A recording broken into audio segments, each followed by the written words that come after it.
আসসালামু আলাইকুম। আসলে আপনারা সবাই ভালো আছেন। আজকে আমি আপনাদের মাঝে আজকে একটা বশীকরণ দেব, কুফুরি বশীকরণ। এটা কিন্তু হবে কুফুরি, সাংঘাতিক কুফুরি। এই কুফুরিটা দিয়ে আপনারা যে কাজটা করতে পারবেন সেটা হচ্ছে যে অনেকেই আছে খাওয়াইতে পারে, তাদের জন্য করে এটা কিন্তু শুধুমাত্র খাওয়ানোর ক্ষেত্রে, অন্যথায় এটা ব্যবহার করা যাবে না। অনেকেই আছে যে অনেক কবিরাজরাই আছে যারা স্বামী স্ত্রীর কাজ নেয়, যে স্বামী স্ত্রীর ভিতরে মিল মহব্বত নাই, কবিরাজের কাছে আসলো সেজন্য একটু স্বামী স্ত্রীর ভিতরে মিল মহব্বত করে দিতে পারে করার জন্য। তখন সেই কবিরাজ যদি এটা জানা থাকে তাহলে সে মিল মহব্বত করে দিতে পারবে। আর এটা আপনারা করতে পারেন, কিন্তু অবশ্যই ন্যায়ের পথে কাজ করবেন। কুফরি বিদ্যা দেখে অন্যায় কাজে ব্যবহার করবেন না। এটা শুধুমাত্র স্বামী স্ত্রীর ক্ষেত্রে প্রয়োগ করবেন, অথবা যদি কেউ মন প্রাণ দিয়ে যদি কাউকে ভালোবেসে থাকে তাহলে তার ক্ষেত্রে এটা ব্যবহার করবেন।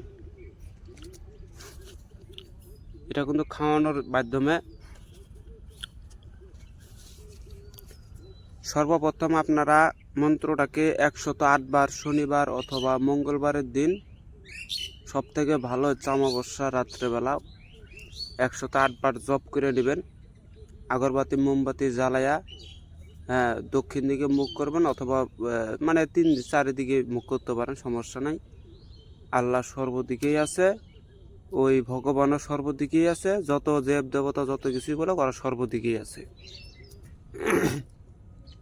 এই মনের ভিতরে এই বিশ্বাস নিয়ে যেদিকে মন চায় ওইদিকেই জব করতে পারেন, জব করে নেবেন। অথবা জব করার সব থেকে উত্তম জায়গা হচ্ছে শ্মশান। শ্মশানে যদি না পারেন তিন মাথায় যদি না পারেন গৌরস্থানেও যদি না পারেন তাহলে আপনারা চলে যাবেন নদীর ধারে। আর যদি নদীর ধারেও না পারেন তাহলে যাবেন কোনো জঙ্গলে। এই কয়েকটা উপায় আছে, সব থেকে বেটার শ্মশান। এগুলো মন্ত্র সিদ্ধি করে নেবেন 108 বার জপ করে। তারপরে এটা যখন প্রয়োগ করবেন, প্রয়োগ করার সময় মাত্র 7 বার করলেও হবে, 21 বার করলেও হবে, 7 বারই হয়ে যাবে।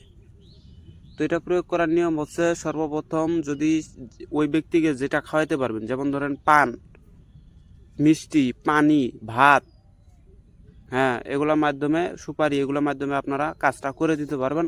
বা অনেকেই আছে যে তরকারির ভিতরে দিয়ে খাওয়ায়। তরকারির ভিতরে দিয়ে খাওয়াইলে কোনো রেজাল্ট আসবে না, কেননা তরকারির ভিতরে ঝাল আছে, নানান ধরনের তরকারি মিশানো থাকে, গোস্ত মোস্ত হাবি জাবি, শুটকি মুটকি হাবি জাবিগুলো থাকে, ওগুলার ভিতরে এগুলো কাজ করবে না।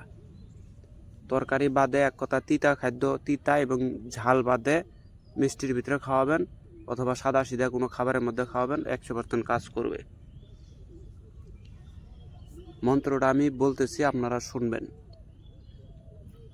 যারা আমার শিশু সাবেদরা আছে তারা অবশ্যই যেন এই মন্ত্রটা নোট করে রাখে অথবা শিখে রাখে, ভালো কাজের রেজাল্ট দিবে। মন্ত্রটা হচ্ছে, নরিল হোলটা নরিল মাংটা নরিল ফল্লির গুয়াখান, ফল্লার সেটের পানি ফল্লির মাঙ্গে পাইল, ফল্লা ফল্লি মিলন হইল, ফল্লা বাঘ ফল্লি ছাগল, ফল্লাক দেখিয়া ফল্লি হয় পাগল, দোহাই কামরূপ কামাক্কা।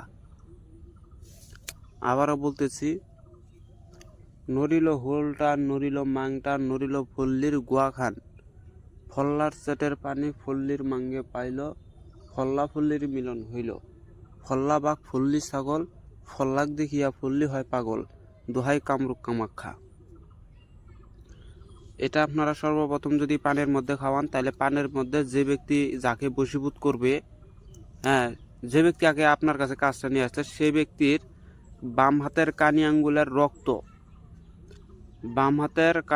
রক্ত যদি সে পুরুষ হয় তাহলে বাম হাতের কানি আঙ্গুলের রক্ত, 3 ফোঁটা রক্ত ওই পানের উপরে দিয়া, যা যা লাগে পানের যাবতীয় খাবার সেগুলো দিবেন, দিয়া মন্ত্রটা 7 দফা পাঠ করে ফুঁক মেরে দিবেন, দিয়া খাওয়াই দিবেন। আর যদি ওই মেয়ে যদি আপনাকে কাজ দেয়, তার স্বামীকে বশীভূত করবে, তাহলে মন্ত্রটা ঘুরবে। মন্ত্রটা কিন্তু এটা কিন্তু করা আছে এই কিবার ক্ষেত্রে, মানে মেয়ের ক্ষেত্রে। এটা যে মেয়েরা স্বামীকে করবে সেক্ষেত্রে এটা হবে না, কিন্তু নিয়মটা তাও বলে দেই। যদি অন্য কোনো মন্ত্রের মাধ্যমে এভাবে কাজ করতে চান, অবশ্যই মেয়ের কিন্তু তাহলে ডান হাতের কানি আঙ্গুলের রক্ত লাগবে। বাম হাত বাদ কানি আঙ্গুল, মানে মেয়ে যদি হয় তাহলে ডান হাতের কানে আঙ্গুল, পুরুষ যদি হয় তাহলে বাম হাতের কানে আঙ্গুল। এটা ভাগযোগগুলোকে বুঝে নেবেন, নয়তো কাজ করলে রেজাল্ট পাবেন না। এই যে মন্ত্রটা দিলাম এটা কিন্তু মেয়েদের ক্ষেত্রে বা স্ত্রীর ক্ষেত্রে কাজটা করবেন। 3 ফোঁটা রক্ত দিয়ে খাওয়াবেন, 100% এটা রেজাল্ট দেবে, কোনো সন্দেহ নাই, কোনো টেনশন নাই। যদি 108 বার জব করে নিতে পারেন তাহলে অবশ্যই ওস্তাদের কাছ থেকে অনুমতি নিয়ে কাজ করবেন। কুফরির কোনো মায়ের মিস হয় না। আসলে মায়ের তো সবারই মিস হয়, কেন মিস হবে না? মিস এই জন্যই হয়, সাধন সিদ্ধি না থাকলে এবং সঠিক পদ্ধতি না জানা থাকলে এগুলা দিয়ে কাজ করে কোনো রেজাল্ট আসে না। অনেকেই আমার কাছে উল্টা কালাম চাইতেছে, উল্টা কালাম। আমি বারবার ইউটিউবে বলছি যে উল্টা কালাম ইউটিউবে দেওয়া যাবে না, এবং ইউটিউবের ভিতরে উল্টা কালাম সম্পর্কে বলাটাও মূর্খামির কাজ হবে। কেননা উল্টা কালাম হচ্ছে শরীয়তের বিরুদ্ধে কথা বলে, কোরআনকে মানে না, কোরআনের আয়াত মায়াত সব উল্টায় শেষ করে দেয়। সেজন্য এগুলো কিন্তু করা যাবে না। তো সবাই ভালো থাকবেন, খোদা হাফেজ, আসসালামু আলাইকুম।